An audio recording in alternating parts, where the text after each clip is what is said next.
హరి, నువ్వు ఆగు, నీతో కొంచెం మాట్లాడాలి.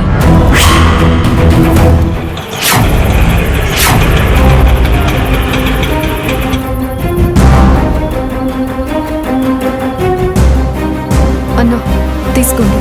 పర్వాలేదు మేడం, డబ్బులేమదు. అన్నా తీసుకోండి అన్నా. పర్వాలేదు అంటున్నాను కదా మేడం, ఏమొద్దు మేడం.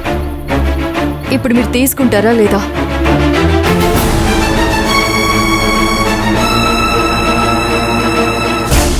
మేడం,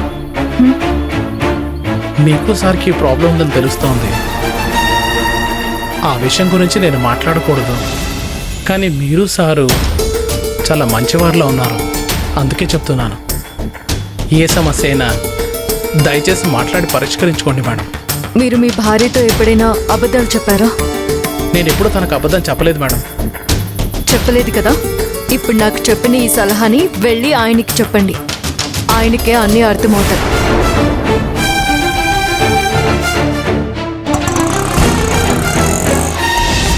ఓహో, లక్ష్మిని చూసి నేను పారిపోతాను అనుకుంటున్నారా? లక్ష్మి నాకు బెస్ట్ ఫ్రెండ్. అమ్మో, నా బిడ్డ లాంటిది. తనని చూసి నేనెందుకు పారిపోవాలి? ఏదైనా సరే లక్ష్మితో నేరుగా మాట్లాడతాను. ఎందుకు ఇలా చేస్తున్నావని తనని నిలదీస్తాను. ఆ రైట్స్ నాకున్నాయి.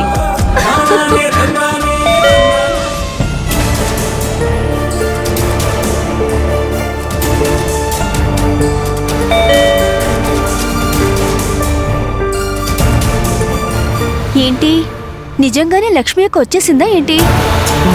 లక్ష్మినా? ఈ టైంలో తనెందుకు ఇక్కడికి వస్తుంది? అవును కదా. మాట్లాడుకుంటూ కూర్చోవడం కాదు, ఎవరు వచ్చారో వెళ్ళి చూడండి. లే, వెళ్ళి ఎవరు వచ్చారో చూడు. అవునులే, నువ్వు మాత్రం కదలకు, మమ్మల్ని వెళ్ళి చూడమని చెప్పు. వెళ్ళలే.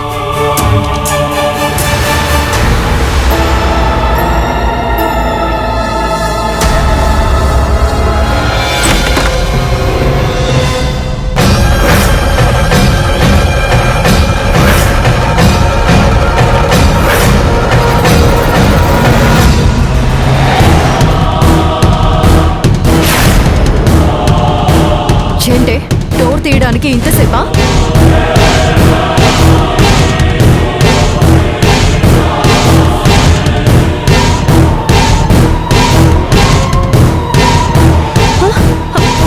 అదేంటమ్మా, అక్క బ్యాగ్తో వచ్చింది.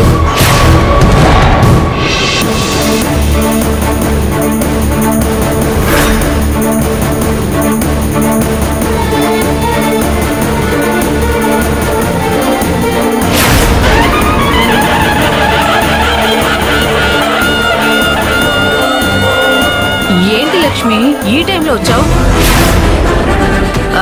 అది కాదు లక్ష్మి, ఇది నీలే, ఎప్పుడైనా రావచ్చు. కానీ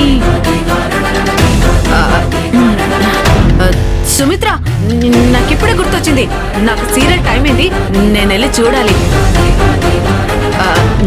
లక్ష్మి, రేపు మార్నింగ్ వచ్చి మాట్లాడతాను.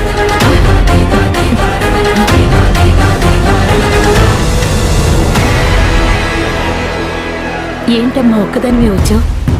అల్లుడుగా రాలేదా? బ్యాగ్ కూడా తీసుకొచ్చావేంటి? అవునమ్మా, 25 తులాల బంగారం, 25 లక్షల డబ్బు నాకు కట్నంగా ఇచ్చారని మా అత్తయ్య గారు చెప్పినప్పుడు ఆ మాటకి ఏమీ సమాధానం చెప్పకుండా మీరు బయలుదేరి వచ్చేసారేంటి?